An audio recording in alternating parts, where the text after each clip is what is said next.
memenangi pemenang bertuah di Radio IKIM. Sertai kuis konsert Saujana 25 menerusi slot aspirasi 10.1 bersama DJ Syafiq Saleh bermula 13 Februari ini. Terkelik lagu Saujana dan menangi 2 tiket menyaksikan persembahan Saujana dengan penampilan khas Orkestra Tradisional Malaysia bersama Nazri Johani, Aula, Andika dan Ustaz Nabil di ZEP Kuala Lumpur pada 5 Mac 2023 jam 8.30 malam. Untuk pembelian secara online, layari laman web tiket rasmi konsert Saujana 25 di www.tikettoyou.com.my. Johor Bahru 106.2 FM.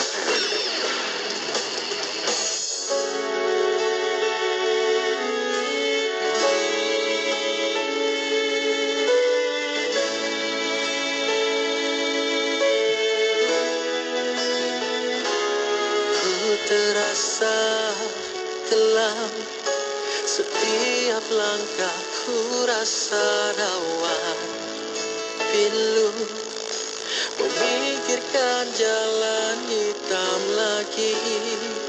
Ibarat dugaan tak pernah sampai hujung. Sia-sia ku terasa kesyaduan,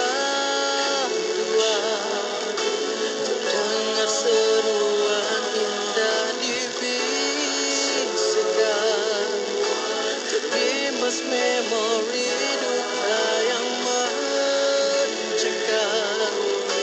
Ku terasa hati ini kepiluan, berderai air mataku.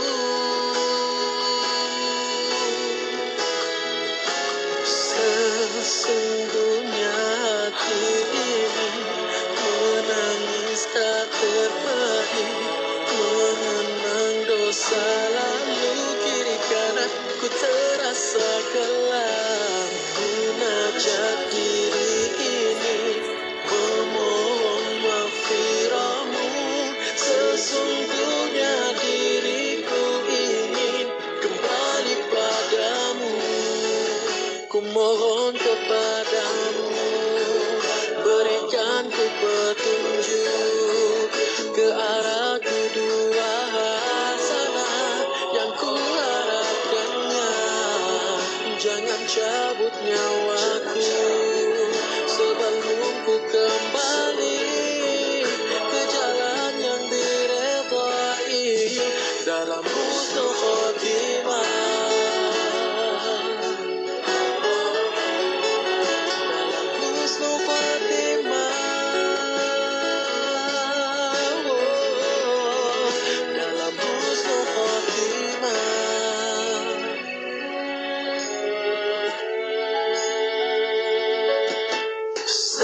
Sesungguhnya hati ini menangis tak terperi, mengenang dosa lalu kiri kanan. Ku terasa kelam munajat diri ini, memohon maghfirahmu. Sesungguhnya diriku ingin kembali padamu.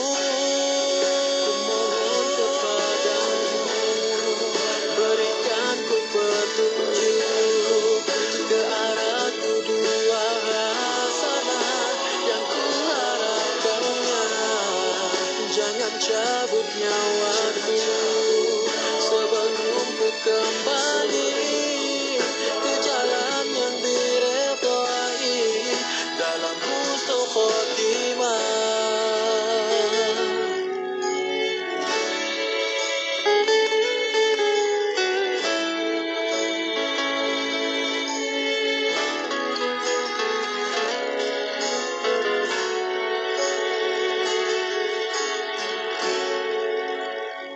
Tidak kira di mana jua, kami sentiasa bersama anda. IKIM, Inspirasi Inforia Islami. Ekspresi di IKIM, Inspirasi Inforia Islami. Alhamdulillah, waktu ini kita bersiaran bersama dengan sahabat pendengar menerusi rancangan Bicara Adab untuk bersama dengan sahabat-sahabat tak lain tak bukan. Untuk bersama kita di hujung talian dah pun bersedia untuk kita meneruskan lagi perkongsian pengajian Kitab Bidayatul Hidayah bersama dengan tak lain tak bukan Fadil Ustaz Ahmad Salahuddin Harun di hujung talian saat ini. Assalamualaikum Ustaz. Waalaikumsalam warahmatullahi taala wabarakatuh. InsyaAllah. Terima kasih banyak Ustaz kerana sudi untuk bersama dengan kami. Sebelum kita nak menyambung pengajian kita dalam kitab Bidayatul Hidayah ni Ustaz, kita mulakan perkongsian kita pada malam ini dengan bacaan doa taklim. Silakan Ustaz. Astaghfirullahalazim, astaghfirullahalazim, astaghfirullahalazim. Alladzi la ilaha illa huwal hayyul qayyum wa atubu ilaih. La ilaha illallah wahdahu la syarika lah. Lahul mulku wa lahul hamdu yuhyi wa yumiit wa huwa ala kulli syai'in qadir wa la hawla wa la quwwata illa billah al-aliyyil azim. InsyaAllah kita mulakan pengajian kita pada malam ini dengan membaca doa majlis ta'lim dengan niat mudah-mudahan Allah Subhanahu wa ta'ala merahmati majlis kita, mengurniakan kepada kita kefahaman yang benar, dan Allah Subhanahu wa ta'ala mengembalikan dan juga menjadikan apa yang telah kita pelajari, apa yang sedang kita pelajari, apa yang akan kita pelajari dapat kita gunakan di waktu kita memerlukannya. Allahumma amin ya rabbal alamin. A'udzu billahi minasyaitonir rajim. Bismillahirrahmanirrahim. Allahumma inna nuqaddimu ilaika baina aydina kulli nafasin wa lamhatin wa lahzatin wa khatratin wa tarfatin yatifu biha ahlus samawati wa ahlul ard wa kullu syai'in huwa kainun fi 'ilmika aw qad kana nuqaddimu ilaika baina aydina dhalika kulli. Allahumma rabbana atina min ladunka rahmatan wa 'allimna min ladunka 'ilma. Subhanaka la 'ilma lana illa ma 'allamtana innaka antal 'alimul hakim. Bismillahirrahmanirrahim. Nawayna ta'alluma wa ta'lim wa tadhakkura wa tadhkir wa naf'a wal intifa' wal ifadata wal istifadah wal hatha 'ala at-tamassuki bi kitabillahil aziz wa sunnati rasulih wa du'a ila al-huda wa dilalati 'ala al-khair ibtigha'a wajhillahi ta'ala ورضائه وقربه وثوابه سبحانه. اللهم ألهمنا علما نفقه به أوامرك ونواهيك وارزقنا فهما نعرف به كيف نناجيك يا أرحم الراحمين. اللهم إنا نسألك فهم النبيين وحفظ المرسلين وإلهام الملائكة المقربين. اللهم أغننا بالعلم وزينا بالحلم وأكرمنا بالتقوى وجملنا بالعافية يا أرحم الراحمين.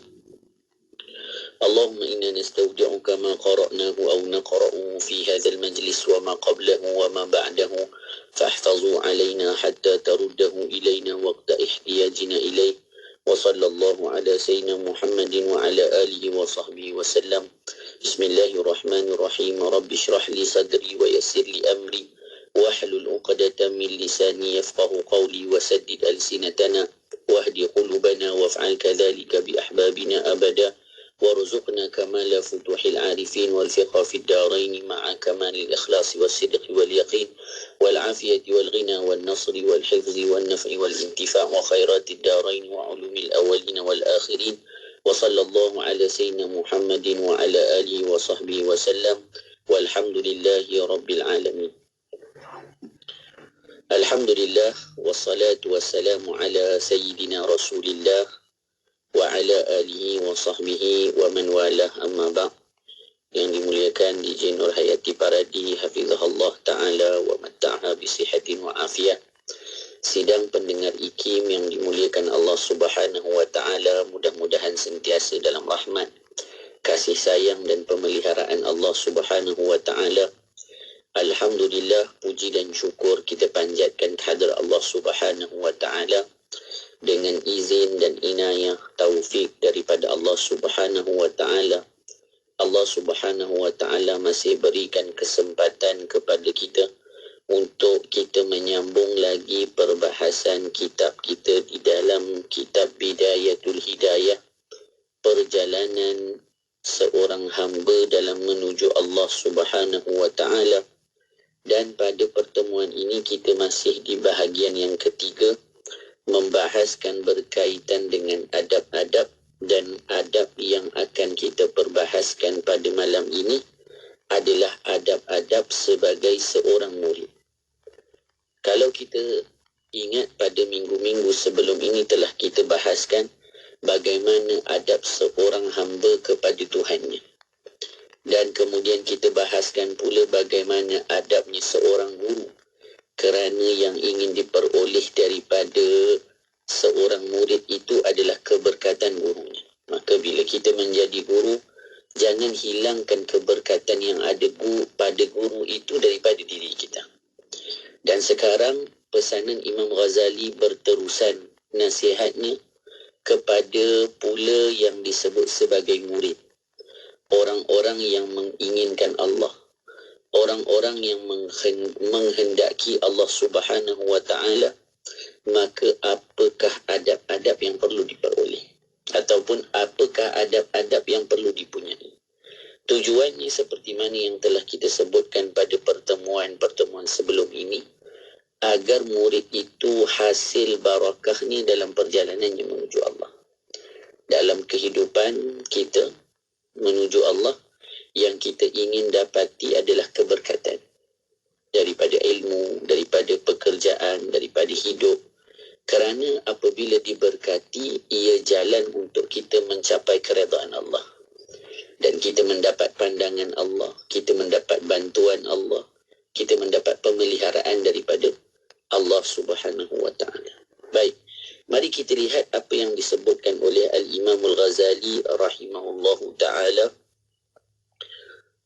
Adapun adab-adab seorang murid terhadap gurunya, maka iaitu yang pertama, apabila ia menemui gurunya, maka hendaklah ia memberi salam kepadanya terlebih dahulu.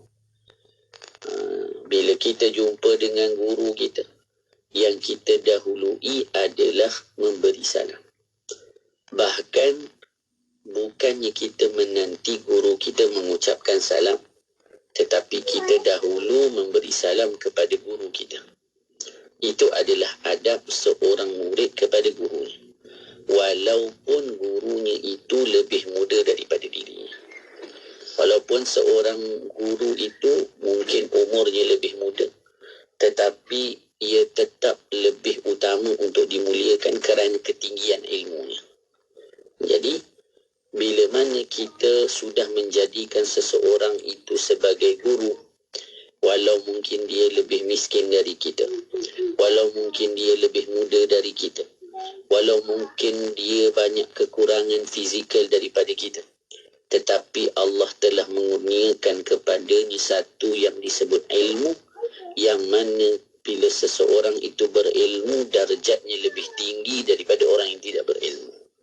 Darjatnya tinggi di sisi manusia dan juga tinggi di sisi Allah Subhanahu wa ta'ala. Jadi, sebagai memuliakan, bahkan disebutkan apa? Melihat orang alim sahaja mendapat pahala.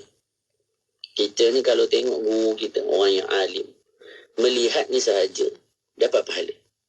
Ada beberapa perkara yang kita lihat dapat pahala. Antara ni, melihat guru ataupun melihat orang alim. Melihat orang alim dapat pahala. Melihat mak ayah dapat pahala. Melihat Kaabah dapat pahala. Melihat mushaf Al-Quran dapat pahala. Dan melihat ini perlu dengan ta'zim. Bukan tengok saja, tapi melihat dengan ta'zim, memuliakan. Kita melihat guru kita, datang haibah, hormat, sayang kita kepada guru kita, maka apa kita lakukan? Mulakan dengan memberi salam. Walaupun mungkin kadang-kadang guru tu kawan sama-sama mengaji kita. Allah ni dulu masa kecil nakal ni, kita kata. Tapi bila dia sudah jadi guru, maka perlu kita letakkan dia pada kedudukan yang selayaknya. Sebab itu apabila seseorang itu dia adalah murid dan dia ingin keberkatan daripada gurunya, yang perlu pada seorang murid adalah satu perkara. Apa dia? Kejujuran. Kita mengaji ni bukan nak khatam kitab saja. Bukan nak popular saja. Oh, tumpang popular guru kita.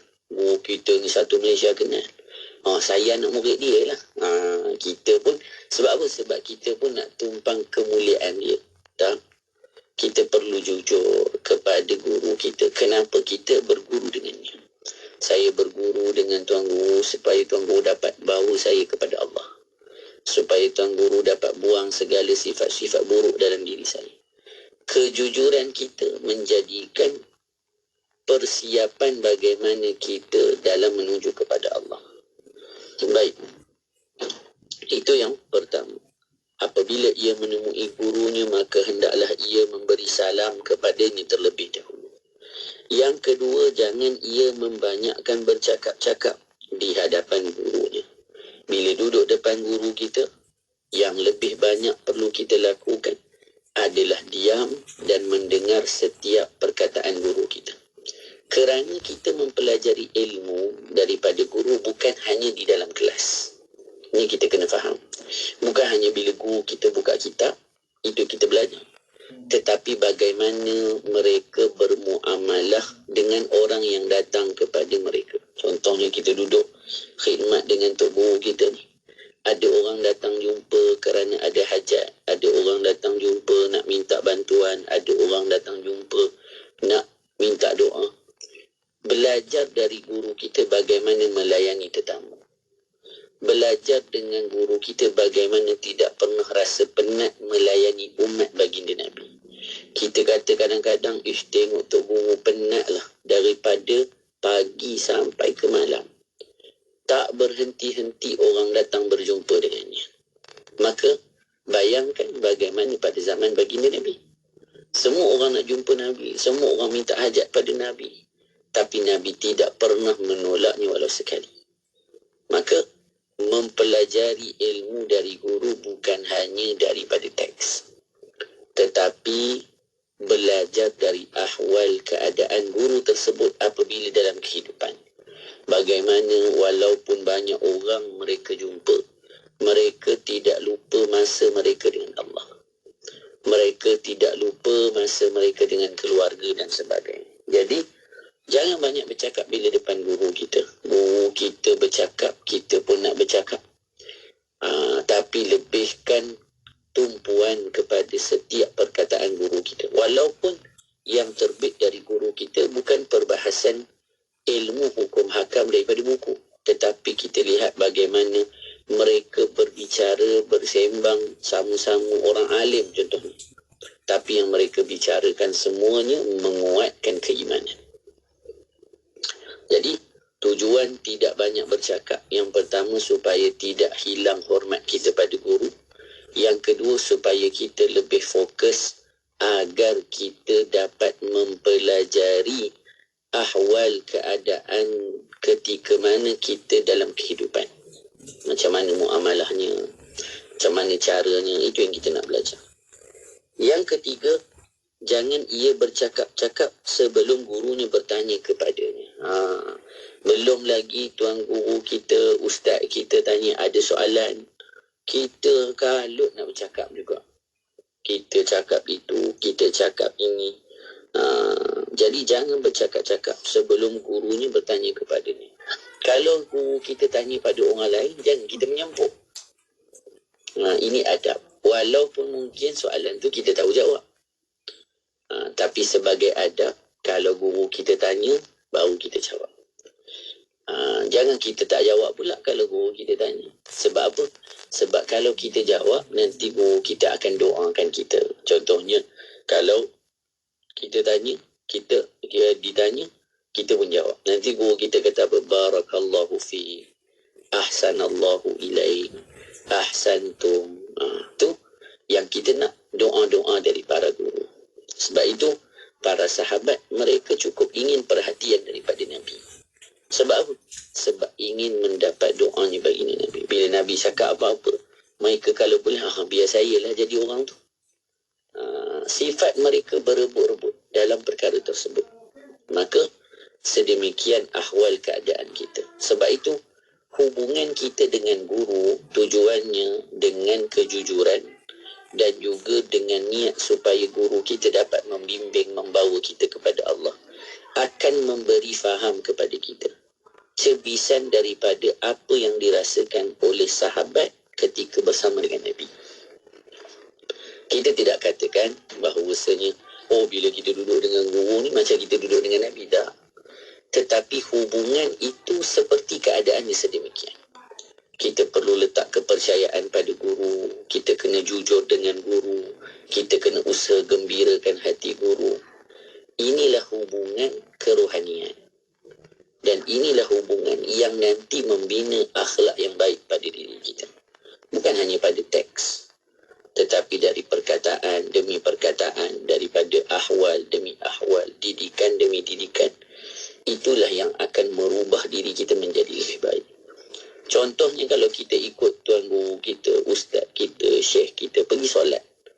Mereka lepas sembahyang, ketika menunggu antara solat fardu dan solat sunat zikir, takkan kita nak duduk saja main telefon. Maka bersama dengan guru akan merubah akhlak, akan merubah siapa kita sebelumnya. Itulah penting kepada niat yang bersih, kejujuran seorang murid dalam menuju Tuhannya. Baik. Kemudian yang keempat, jangan ia bertanya kepada gurunya sebelum ia meminta izin. Angkat tangan. Jangan sampuk. Kalau nanti mungkin ada perbahasan disebut kalau guru kita salah, macam mana kita nak betulkan dan sebagainya. Jangan ia bertanya kepada gurunya sebelum ia meminta izin. Kerana apa? Ini adab. Sebab apa? Kita boleh sebutkan para guru ini, terutama yang benar-benar ikhlas. Mereka ni mendoakan murid sebelum pengajian dan sebagainya. Kalau boleh mungkin kita ceritakan penterjemah kitab ini, Syekh Ahmad Fahmi Zamzam, rahimahullahu ta'ala. Beliau sebutkan setiap kali kalau beliau sebelum mengajar, terutama daurah lah. Daurah. Mengajar lain pun saya punya perasaan dan keyakinan yang sama juga beliau lakukan. Setiap kali sebelum beliau mengajar, beliau akan doa pada Allah agar murid-muridnya yang datang belajar, Allah beri faham. Allah beri faham pada semua murid-murid yang datang belajar. Ini concern seorang guru. Betapa sayangnya guru pada muridnya sampai dia mendoakan anak-anak muridnya. Jadi, bila ahwal keadaan mereka ini ikhlas, mereka mengharap pada Allah, maka kita boleh sebutkan apa yang keluar dari perkataan mereka itu mulham. Allah beri ilham. Mereka tak susun. Kita kalau tengok ustaz, tuan-tuan guru kita lah, terutamanya para masyayikh kita, mereka bukan buat teks. Mereka tak buat teks. Kalau minta teks tak ada. Tapi bicaranya sangat tersusun rapi dengan dalil Al-Quran. Ada kalanya bicaranya itu rimanya pun boleh jadi sama. Ujungnya sama. Seumpama satu sajak ke ataupun apa-apa perkataan yang disusun dengan sangat rapi. Tapi tak ada teks. Ini disebut mulham. Allah bagi ilham pada mereka. Kerana pergantungan mereka pada Allah, maka Allah lah yang mentadbir. Jadi, kenapa kita tak boleh potong ketika mereka cakap? Kenapa kita jangan tanya soalan ketika mereka tengah berbicara dan tak minta izin? Kerana takut terputus ilham yang sedang mereka bicarakan. Terganggu mereka. Ni kita kena jaga. Bukannya guru kita saja-saja tak bagi. Sebab itu penting belajar adab sebagai seorang pelajar sebelum mengaji. Supaya tidak timbul nanti sangka buruk kita pada guru kita. Kerana menyangka baik ini satu tuntutan. Orang yang bersangka baik, dia akan berbahagia. Habib Muhammad kata berbahagialah. Orang yang bersangka baik, walaupun sangkaannya salah. Tetapi celakalah. Orang yang bersangka buruk, walaupun sangkaannya benar. Bayangkan kalau pada orang biasa pun kita dituntut untuk bersangka baik sedemikian rupa. Bagaimana pula dengan guru kita sendiri? Maka elakkan diri dari bertanya sebelum kita meminta izin daripada guru kita. Seterusnya yang kelima, jangan ia menyangkal, yakni menunjukkan rasa tidak puas hati terhadap perkataan gurunya.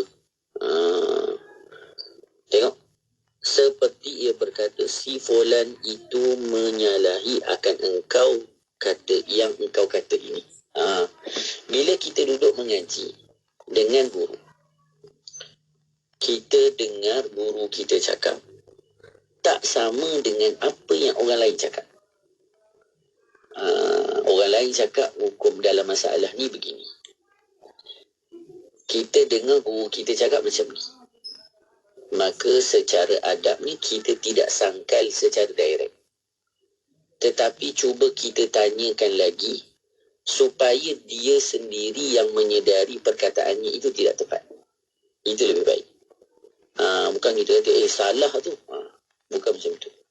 Itu bukan caranya seorang murid membetulkan guru. Lihat bagaimana ketinggian akhlak Sayyidina Hasan dan Sayyidina Husain. Ketika mana menegur seorang pakcik yang wuduknya tak betul. Jadi apa mereka buat? Mereka tak kata pakcik ni salah ni berwuduk ni. Tapi mereka kata apa? Mereka kata, pakcik, boleh tengok tak wuduk kami ni betul ke tidak? Bergaduh dua orang. Jadi, suruh tengok. Bila pakcik tu tengok, dua anak ini, radhiyallahu ta'ala anhumah, berwuduk, maka dia sedar wuduknya yang salah. Inilah adab. Bukan cerita tentang sampai orang kata, orang nak beradab pun agak-agak lah. Sampai membenarkan yang salah. Bukan macam tu. Bukan kita membenarkan yang salah. Tetapi cara membetulkan yang salah itu perlu benar. Supaya apa? Supaya jangan sampai kita membuat guru kita malu di hadapan khalayak. Jangan sampai hilang rasa hormat kita di hadapan guru kita. Jangan sampai hilang keberkatan guru daripada diri kita. Kalau keberkatan guru sudah kita tidak peroleh, maka kita tak akan dapat apa-apa. Apa-apa faedah dari menuntut ilmu pun takkan kita peroleh. Maka apa yang kita nak dapat capai daripada pengajian ilmu kita? Tak ada apa-apa. Maka kalau kita nak betulkan, jangan kita sangkal. Tetapi beri pandangan. Tetapi tanyakan. Tak perlu sebut, Syekh ni sebut macam ni, Ustaz ni sebut macam ni, tak perlu. Tetapi supaya bagaimana kita menyusun kata sehingga akhirnya guru tersebut mengetahui beliau tersilap. Ataupun mungkin itu pandangan beliau. Ataupun mungkin orang yang sebelum kita itu, ataupun guru yang kita dengar sebelumnya, dia yang salah. Maka jangan terus kita mendakwa bahawasanya guru kita salah. Itu tidak sepatutnya berlaku. Baik. Seterusnya, sedemikian juga bila kata jangan menyangkal, juga jangan buat muka. Dia buat muka kat guru kita masamnya, tak nak tengoknya. Itu tak sepatutnya kita lakukan di hadapan guru kita. Jangan sesekali mengecilkan hati mereka. Ini yang penting kita belajar tentang adab berguru. Apa tujuannya? Supaya dengan adab berguru membentuk kita beradab pada ibu bapa. Jangan tingkah cakap mak ayah. Jaga mak ayah kita. Kemudian apa keperluannya kita penuhi. Itu kita dapati bila kita belajar dengan berguru. Kasut mak ayah kita susunkan. Pintu mak ayah kita bukakan. Seperti mana kita buat pada syekh kita. Nanti secara tidak langsung kepada ibu bapa akan kita lakukan. Kalau kita tanya, tengok-tengok, apa salah anak saya ni tak macam ni? Sebab dengan guru pun dia buat lebih kurang. Maka macam mana dengan mak ayah? Dia mampu untuk memuliakan. Sebab itu kalaulah kita dah hantar anak kita pada guru-guru, maka biarlah mereka bukan hanya mengajar, tapi berilah mereka peluang untuk mendidik. Ni kadang-kadang, jangan sentuh anak saya. Anak saya itu saya jentik pun tidak. Kalaulah tidak kita benarkan untuk mendidik, kenapa kita hantar? Apakah kita hanya nak mereka hanya mencapai kejayaan pada nombor di atas kertas, tapi mereka tidak punya akhlak, mereka tidak mengenal Tuhan, mereka tidak meyakini barakah, yang akhirnya mereka rasa hidup ini hanya atas kemampuan dan usaha mereka. Daripada kecil, kita dah tak didik anak-anak kita dengan Allah. Kita selalu pasangkan kita punya anak, kita punya tie nak pergi sekolah. Betulkan tudung dia. Kita kata nanti belajar rajin-rajin. Bila dah besar, banyak duit, boleh beli rumah besar, kereta besar. Kita tak pernah ingat ilmu ni Allah punya. Allah boleh tarik bila-bila. Kalau kita belajar sungguh-sungguh, Allah bagi faham, Allah bagi kemudahan. Kenapa tak pernah beri ingatan macam tu? Allah nak tarik ilmu ni sekejap je, boleh hilang. Allah nak tarik harta pun sekejap je, boleh hilang. Jadi apa yang kita harapkan? Pemeliharaan Allah. Yakinkan anak-anak kita dengan perkara sedemikian. Kemudian disebutkan lagi apa dia? Yang keenam, jangan ia mengisyaratkan kepada gurunya dengan menyalahi pendapatnya. Maka ia menyangka bahawa ia lebih mengetahui daripada gurunya. Kalau ada dalam perkataan yang kita rasa, oh ni guru kita salah. Jangan kita rasa, oh ini pun guru aku tak tahu. Kita kena tahu nanti bila kita mengajar, akan ada pada keadaannya kita ni sabqul lisan. Sabqul lisan ni apa? Tersasul cakap, tersilap cakap, tu biasa. Kita bukannya cakap semua benda betul. Maka ada benda kita cakap betul, ada benda kita cakap Allahumma salli ala sayyidina Muhammadin wa ala alihi wa sahbihi wa barik wa sallim. Ada yang kita cakap betul, ada yang kita salah cakap. Maka bukan bermakna bila kita salah cakap kita tak tahu. Maka beranggapanlah sedemikian bila bersama dengan guru kita. Tidaklah bermakna mereka tidak mengetahui, tetapi ia hanya sabqul lisan pada diri mereka. Seterusnya insya-Allah perkara yang ketujuh kita akan sambung selepas ini. InsyaAllah. Dan Ustaz, semakin banyak Ustaz bedahkan, semakin rasa banyaknya silapnya dalam kita berhubung dengan guru. Kita akan berhenti rehat seketika. Untuk anda rakan pendengar yang mengikuti perkongsian di FB IKIM FM, tekan butang share. Dan bagi rakan-rakan yang mengikuti waktu ini, teruskan kesetiaan bersama kami. Tentunya hanya di IKIM, Inspirasi Inforia Islami untuk bicara adab. Unit Editorial Institut Kefahaman Islam Malaysia IKIM memerlukan seorang pembantu penyelidik kontrak bagi tujuan membantu kerja dan usaha pengurusan tafhim secara amnya dan khususnya dalam mendapatkan penarapan indeks Scopus bagi tafhim. Jawatan adalah bertaraf kontrak 1 tahun. Calon-calon hendaklah memiliki sekurang-kurangnya ijazah sarjana muda daripada universiti yang diiktiraf. Calon yang mempunyai latar belakang dalam urusan kepengarangan, penyuntingan dan atau penerbitan mempunyai kelebihan. Antara bidang tugas, membantu dalam proses dokumentasi permohonan perindeksan jurnal, mengemaskini maklumat pada laman web jurnal. Hantarkan permohonan anda kepada Unit Modal Insan Institut Kefahaman Islam Malaysia atau hubungi 03-6204-6374. Tarikh tutup permohonan sebelum atau pada 21 Februari 2023. Siti, kamu ni kejap solat, kejap tak. Jangan buat main-main, Siti. Sibuk, Mak. Masa terhad sikit. Manakah nak rehat untuk makan lagi? Nak cuci makeup sebelum solat lagi? Dah tahu masa tu terhad. Carilah sesuatu yang memudahkan. Kamu tengok Sisa tu. Sempat aja dia nak bersih dan tanggalkan makeup sebelum wuduk. Dia pakai Hot Set Kosmetik Nuraisa, Mak. Nuraisa Kosmetik mesra wuduk tu? Habis tu, kenapa kamu tak pakai Hot Set Kosmetik Nuraisa juga? Nuraisa kan kosmetik mesra wuduk. Lina, perasan tak? Saya tengok sekarang ni kan banyak syarikat mempromosikan produk mereka di media sosial. Mestilah Aisyah. Media sosial ini kan semakin mendapat perhatian sebagai platform penting yang interaktif dan efektif. Oh, patutlah. Sebelum ni kita hanya bersiaran di Radio IKIM je. Sekarang, Radio IKIM tawarkan untuk bersiaran di Facebook dan YouTube. Menarik sangat tu. Saya tengok pengikut di media sosial IKIM lebih 1 juta. Dah, jom kita telefon sekarang. 012-686-9236 untuk tepas slot. Ketahui bila segmen-segmen kegemaran anda akan ke udara di Radio IKIM. Layari www.ikim.my dan klik di Rona Radio. Terdapat juga info-info menarik mengenai personaliti Radio IKIM. IKIM, Inspirasi Inforia Islam.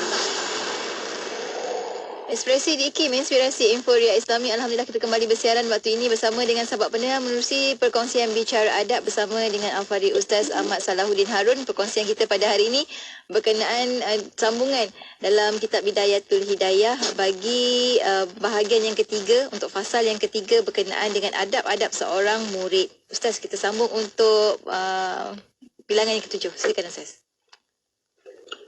Bismillahirrahmanirrahim. Terima kasih kepada DJ Nur Hayati Paradi, sidang pendengar IKIM yang dimuliakan Allah. Jadi seperti mana tadi disebutkan, memang bila kita membaca adab-adab ini, kita akan lihat banyaknya kecuaian kita dalam beradab pada guru. Banyak sangat adab. Daripada kita kecil sampailah tua dah kita ni. Banyak kurangnya, banyak cuainya. Bahkan kita sendiri memahami, ataupun saya sendiri, Al-Fakir sendiri, memahami adab-adab ini hanya ketika duduk dengan guru. Inilah dia kelebihan guru. Mereka membawa ilmu itu dalam pendidikan tarbiyah mereka. Sehingga mungkin kita tidak baca buku-buku ni, tapi guru kita kata, jangan macam ni, jangan macam ni, jangan macam ni. Kalaulah kita tak jujur, macam mana nak terima? Ustaz, Syekh ni semua tak boleh. Tapi bila dia boleh, itu memberontak hati kita. Tapi bila kita sudah mempelajarinya, inilah dulu Syekh cakap. Inilah dulu Syekh bagi tahu. Sebab itu guru itu memendekkan pengajian kita. Mungkin kita perlu belajar benda ni 20 tahun. Tapi guru boleh meringkaskan semuanya hanya dalam 2 pengajian. Hebat seorang guru itu, yang sememangnya bila mereka telah mengajarkan kita walaupun satu huruf, maka kita kena berkhidmat kepada mereka. Terima kasih kita ucapkan kepada semua guru kita yang telah mendidik kita daripada kita kecil sampailah kita menjadi kita hari ini. Baik. Yang ketujuh, jangan ia berbisik dengan orang yang duduk di tepinya ketika gurunya memberikan pelajaran. Kerana apa? Yang pertama, mengganggu konsentrasi guru yang mengajar. Yang kedua, sudah tentu perkara itu tidak beradab dengan seorang guru. Tidak sepatutnya kita melakukan perkara tersebut ketika mana kita berada dengan guru kita. Macam kita sebutkan tadi, tumpukan perhatian. Bila kita sebut berbisik, sama dengan hal-hal yang lain. Apa maksud hal-hal yang lain? Kita main telefon, kacau kawan kita. Kalau dalam bahasa Arab dia kata, jangan buat benda yang abas, sia-sia. Main kapet, kadang ada yang main kapet tengah mengaji, main kapet. Kalau guru kita yang mulia Syekh Nuruddin Marbu Al-Banjari, beliau sangat menjaga perkara-perkara ini. Apa lagi antara kita buat? Kadang kita dengar Syekh cerita tu, Syekh mungkin cerita zaman masa belajar ataupun perkara-perkara, kisah-kisah salafus salih. Kita sambil dengar tu, apa kita buat? Main pen. Pusing pen tu kan. Masa sekolah dulu kan suka main pen, tolak katak, main pen, tolak katak. Macam-macam. Jadi, perlu dijaga perkara-perkara ini. Sebab apa? Ini boleh menjadi sebab keberkatan itu ditarik. Sebab tu benda ni bukannya kecil tetapi besar. Yang ke-8, jangan ia berpaling ke kiri dan ke kanan di hadapan gurunya. Tetapi hendaklah ia menundukkan kepalanya dengan penuh tenang lagi beradab, seolah-olah dia sedang sembahyang. Jangan tengok kiri, jangan tengok kanan, jangan tengok orang. Tetapi yang kita buat, tundukkan kepalanya dengan penuh tenang lagi beradab. Sebab itu disebutkan macam mana para sahabat bila bersama dengan Nabi, mereka tunduk seolah-olah di atas kepala mereka ada burung. Maksudnya apa? Bila kata seolah-olah ada burung, diam betul. Burung ni kalau bergerak aja dia terbang. Tapi maksudnya apa? Begitu tinggi adabnya. Macam mana boleh sampai begitu keadaannya? Kerana kejujuran mereka, kepercayaan mereka, haibah mereka, hormat mereka, mahabbah mereka kepada Nabi. hubungan itulah yang perlu kita hidupkan kepada guru. Ini tak bila depan guru kita, ya. Tapi bila belakang kutuk. Kutuk apalah cikgu ni. Kereta pun sedap jadi. Kemudian dia tanya, kenapa mak ayah datang tanya pula? Ni kenapa anak saya ni asyik fail je? Tanyalah dulu, anak dulu tu. Ni kira kita ni nak salahkan guru je lah.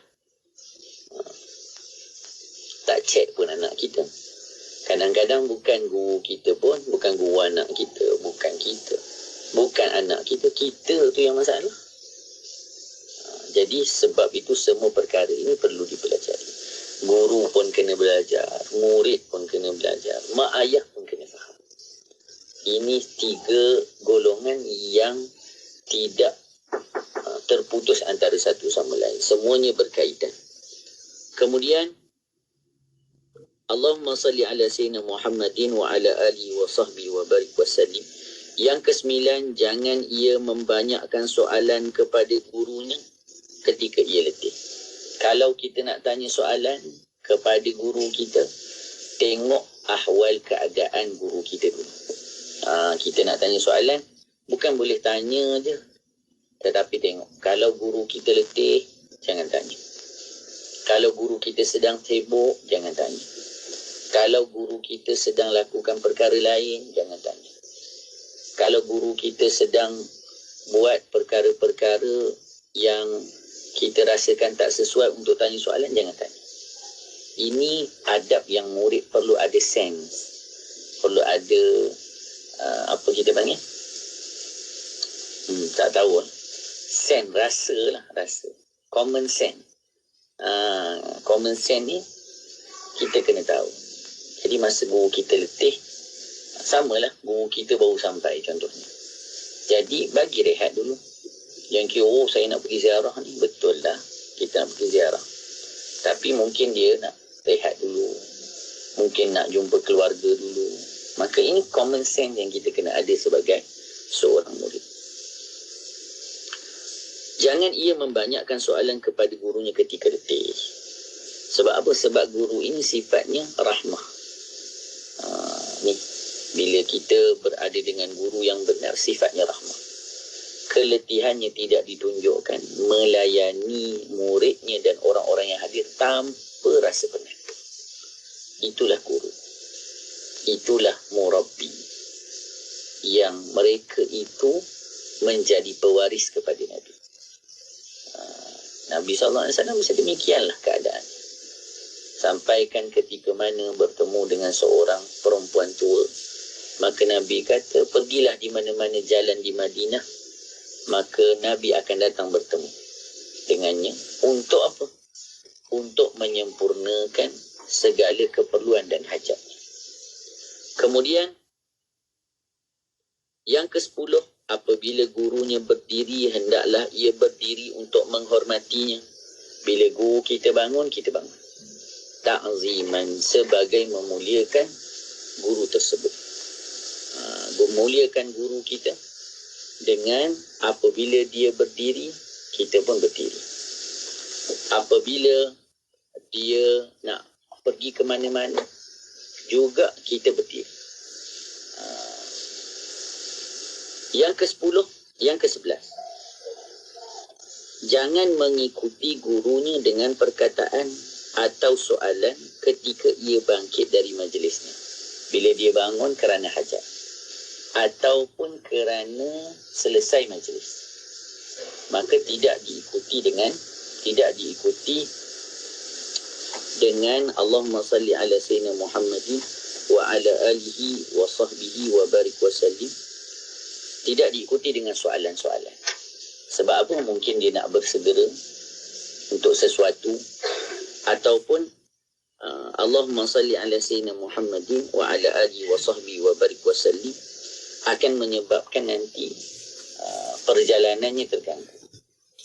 Jadi biasanya kalau guru kita bangun tu, kita berdiri je. Biarkan guru kita berlalu pergi. Maksudnya kalau ada persoalan, ada benda nak tanya, pada waktu yang sesuai. Selepas pengajian, Okey, buka untuk soalan. Angkat tangan tanya. Ataupun di waktu-waktu lain yang sesuai untuk bertanya, maka barulah kita tanyakan soalan. Jangan bertanya kepada gurunya di tengah jalan sehingga ia sampai ke rumahnya atau ke tempat duduk. Ini adab. Walaupun guru kita layan je. Kita kan kalau tanya kat mana-mana pun guru kita layan. Tapi biasanya macam mana? Mudah je kita nak faham. Bila guru, orang bila mengajar, kita pun kalau mengajar, contohnya kita duduk dalam majlis mengajar 1 jam. Lepas tu mengajar lagi. Guru-guru ni pula bukan mengajar 1 jam, kadang 2 jam, 2 jam setengah. Jadi mungkin kebiasaannya waktu perjalanan daripada tempat mengajar ke rumah, itulah waktu rehat. Waktu tu mereka sendiri, waktu tu mereka mungkin nak murajaah. Ada di kalangan guru kita, waktu tu lah nak ulang ataupun nak murajaah, nak ulang kaji, nak baca balik bab yang akan diajarkan. Jadi persoalan-persoalan kita sembang-sembang menyebabkan mereka terganggu. Itu maksudnya. Jadi ini yang kita sebut ni common sense. Dan ini diajarkan oleh Imam Ghazali. Kadang-kadang ada murid yang tak faham. Jadi dipesan sedemikian. Jadi jangan sampai ketika waktu mereka ingin rehat, kita ganggu mereka dengan soalan-soalan kita. Apalagi kalau soalan tu tak penting. Jadi kalau soalan tu memang perlu pada jawapan sekarang, maka itu darurat. Kita tanyalah. Tetapi kalaulah tidak, maka ketika itu kita sabar. Nanti baru kita tanya. Kemudian, jangan jahat sangka terhadap guru. Jahat sangka ni apa? Sangka buruk kepada gurunya apabila ia melihat gurunya mengerjakan sesuatu pekerjaan yang pada zahirnya menyalahi ilmunya, bukan menyalahi agama. Maknanya pada pengetahuan kita je bukan macam tu, tapi sebenarnya pada agama tak ada masalah. Maka gurunya itu adalah lebih mengetahui dengan segala rahsia perbuatannya. Inilah adab. Jangan sampai buruk sangka pada guru kita, berusaha untuk mentakwil perbuatan-perbuatannya. Kita lihat bagaimana sahabat ketika solat dengan Nabi, Nabi semayang 2. Maka sahabat tanya, adakah solat telah dikasarkan? Mereka tak kata Nabi salah. Mereka tanya, adakah solat dikasarkan? Nabi kata tidak. Maka Nabi sambung lagi semayang. Itu untuk ta'lim, untuk ajar kita betapa tingginya akhlak para sahabat kepada baginda Nabi sallallahu alaihi wasallam. Maka hendaklah dalam hal ini ia mengingat akan perkataan Nabi Musa alaihi salam bagi Nabi Khidir alaihi salam, seperti yang disebutkan di dalam Al-Quran, qala akharaqtaha litughriqa ahlaha laqad ji'ta syai'an imra. Berkata Nabi Musa kepada Nabi Khidir, apakah engkau rosakkan kapal ini untuk engkau menenggelamkan semua penumpangnya? Sesungguhnya engkau telah melakukan satu perbuatan yang mungkar. Lihat kisah Nabi Musa alaihi salam dalam surah Al-Kahf, bermula ayat 60 sehingga 82. Dia ceritakan, tidaklah semua yang tidak guru kita ceritakan itu salah. Tetapi ada perkara dan kita kena bersangka baik bahawasanya guru kita lebih mengetahui daripada kita. Bukan kita membenarkan yang batil, tetapi ada perkara-perkara yang perlu kita tanyakan dengan betul supaya tidak berlaku sangka buruk kita kepada guru kita.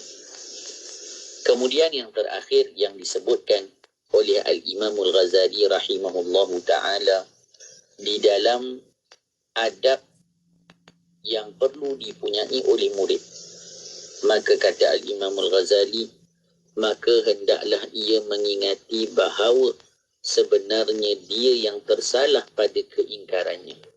Itu kerana ia hanya memandang hukum yang zahir pada sisinya sahaja. Maka kita melihat apa yang kita lihat, tetapi dengan sangka kita, macam kita sebut sebelum ni, ada kalanya kalau bercakap pun berlaku sabqul lisan, tersasul dalam kita menyebutkan sesuatu. Maka jangan kita hukumi hanya kerana tersasul, oh guru saya salah, guru saya tak alim, guru saya tak tahu. Ini soalan senang ni contoh. Tak, jangan sampai hanya kerana perkara-perkara yang kecil Allah menarik keberkatan seorang murid daripada mendapat barakah daripada guru. Maka kita usaha baik-baik untuk menjadi seorang murid yang benar. Kita berusaha supaya jangan sampai keberkatan daripada guru itu Allah tarik daripada diri kita. Dan kita harapkan dengan keberkatan tersebutlah kita dapat menuju kepada Allah dan berada di jalan yang benar. Mudah-mudahan kita menjadi murid-murid yang benar-benar sampai kepada Allah melalui tangan guru-guru yang benar. Maka kita berdoa kepada Allah dengan doa yang disebutkan, Ya Allah, tunjukkan saya kepada orang yang menunjukkan saya kepada. Ya Allah, sampaikan saya kepada orang yang menyampaikan saya kepada. Ini kita minta pada Allah. Kadar guru yang akan kita dapat bergantung kepada kadar benarnya tujuan kita dalam mencari guru. Ada orang saja-saja je dia cakap nak cari guru, tak cari pun. Tapi ada orang yang benar-benar mencari guru, Allah akan menghantar guru berada di hadapannya. Mudah-mudahan Allah Subhanahu wa taala menjadikan majlis kita majlis yang diberkati. Mudah-mudahan Allah Subhanahu wa taala temukan kita dengan guru yang benar. Ingat, setiap orang punya guru. Dan guru kita tak sama dengan guru orang. Dan kita tak boleh paksa orang untuk ikut guru kita. Ini satu lagi perkara yang kita perlu ingatkan. Ada orang dia nak semua orang ikut guru dia. Ikut guru saya ni, bagus guru saya. Guru orang lain tak bagus. Itu salah. Setiap orang ada. Kalau masak pun, ada rasinya kita panggil. Kan? Saya suka kedai ni. Saya tak boleh makan kedai ni. Tak sedap lah. Tak sedap. Saya makan. Tak pernah tak sedap. Contohnya. Makan pun macam tu. Tak boleh nak paksa orang. Apalagi nak membetulkan rohani dalam perjalanan menuju Allah. Tak sama semua orang. Tak sama gurunya, tak sama caranya, tak sama kaedah. Jadi, siapkan diri kita supaya kita mendapat segala kebaikan-kebaikan tersebut dan mendapat nazrah pandangan daripada Allah Subhanahu wa taala. Wallahu a'lam. Kita akan sambung lagi nanti pada perbahasan berikutnya. Masya-Allah. Terima kasih banyak Ustaz. Masya-Allah, banyak kami pelajari pada hari ini tentang adab. Cuma Ustaz, satu soalan boleh ke Ustaz? Hujung? Boleh. Ustaz, berkenaan dengan adab dengan guru ni kan Ustaz, sebab kadang-kadang kita takut juga. Sebab ada orang kadang-kadang Ustaz, dia memburuk-burukkan guru kita. Jadi macam mana adab kita untuk membalas ke macam mana supaya tak menjatuh fitnah pula pada guru kita tu? Kita nak betulkan pandangan orang terhadap guru kita. Macam mana Ustaz? Allahumma salli ala sayyidina Muhammadin wa ala alihi wa sahbihi wa barik wa sallim. Sebagai seorang murid, memang sudah tentu kalau kita mendengar orang berbicara tentang guru kita, kita akan rasa marah. Semua orang macam itulah. Kalau orang kata ayah kita pun kita marah. Maka kita lihat pada apa yang disebutkan. Yang penting kan disebutkan dalam kaedah untuk berdakwah kepada seseorang bil hikmati wa mau'izatil hasanah. Yang pertama dengan hikmah dan ingatan yang baik. Wajadilhum billati, dan kita kalau nak berbantah ataupun kita nak berdebat dengan perkataan yang baik, dengan tutur kata yang baik. Adakah kita nak biarkan? Kalau perkara itu memang dusta, maka kita perlu membetulkan. Tapi dengan cara yang baik. Tidak mengaibkan. Tidak kita mengatakan pula keburukan pada guru orang tersebut. Contoh dia kata guru kita, sebenarnya guru dia lagi teruk. Bukannya kita menutup keaiban guru kita dengan memburukkan guru orang lain. Jadi kita betulkan. Kalau salah, maka kita betulkan perkara ini salah. Tanpa kita perlu menyatakan siapa yang memburukkan guru kita. Jangan kita membakul sampahkan dia. kita sebutkan keburukan. Kerana apa bezanya kita dengan dia kalau kita buat macam tu? Saya nak betulkan dia ni kurang hajar, dia ni apa bezanya? Dia cakap kat kita, kita cakap balik kat dia. Sama je lah. Tak bagus ni. Tapi berbantah ataupun berdebat dengan cara yang baik. Betulkan kesalahan tanpa kita memburukkan orang yang menyatakan keburukan tersebut. Dan kemudian memberikan kenyataan yang benar dan kemudian menyerahkan kepada Allah. Kalau orang kata pada kita, contoh kita guru pula kan, orang kata pada kita, maka saya ingat dulu ada syekh kita, ada orang sampaikan kepadanya, wah syekh, si fulan cakap syekh begini. Yang pertama sebenarnya murid tu dulu kena marah. Sebab apa? Kenapa yang cerita tentang orang kata pada syekh kita, menyebabkan nanti hati syekh kita rosak, menyebabkan nanti syekh kita marah. Tak payah. Syekh kita tak perlu tahu pun apa orang kata pada dia. Cukup kita yang tahu, kita betul kan? Tapi syekh kata apa? Saya ingat syekh, kawan saya bagi tahu, syekh kata, kami telah memaafkan orang yang berbuat salah kepada kami sebelum mereka melakukannya. Ini akhlak. Maka kita dengar tu, ya Allah, inilah para guru. Bukan menunggu kesalahan itu dilakukan baru dimaafkan. Sebelum dilakukan telah mereka memberi kemaafan.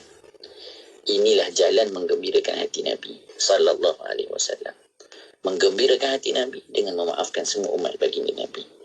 Walaupun kita yang terzalimi. Kenapa?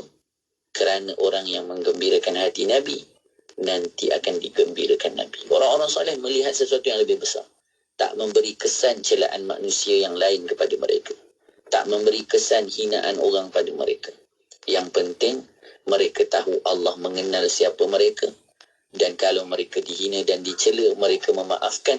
Mereka dapat menggembirakan hati Nabi mereka. Dan itulah yang mereka harapkan. Agar nanti mereka dapat bergembira di samping baginda Nabi. Maka orang soleh tak pernah balas. Yang memang balas ni, anak murid yang cengih-cengih lah.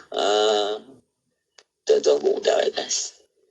Kerana apa? Kerana kebeningan dan kebersihan hati mereka. Mudah-mudahan Allah jadikan juga hati mereka, hati kita sedemikian. Wallahu a'lam. Amin ya Rabbal Alamin. Terima kasih banyak Ustaz. Semakin memaafkan, semakin Allah kuatkan Ustaz kan. Apa pun terima kasih banyak Ustaz untuk perkongsian pada hari ini. InsyaAllah minggu hadapan kita akan bersama lagi untuk sambungan pengajian kita. Terima kasih banyak sekali lagi Ustaz. Assalamualaikum. Assalamualaikum warahmatullahi wabarakatuh. Dan untuk anda rakan pendengar, teruskan kesetiaan bersama kami tentunya hanya di IKIM Inspirasi Inforia Islami. Ayo bersama-sama dalam infak pembinaan Masjid Kampung Sungai Pusu Gombak. Percayalah, sesungguhnya tidak akan berkurang harta dengan melakukan sedekah.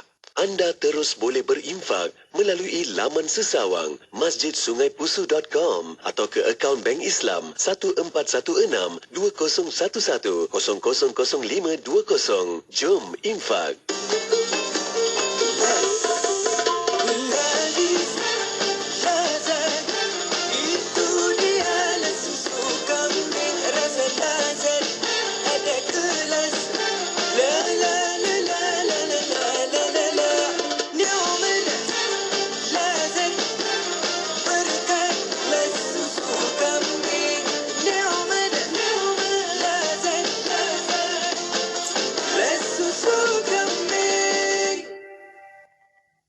Alfi, lain kali bila masuk rumah tu, bagilah salam.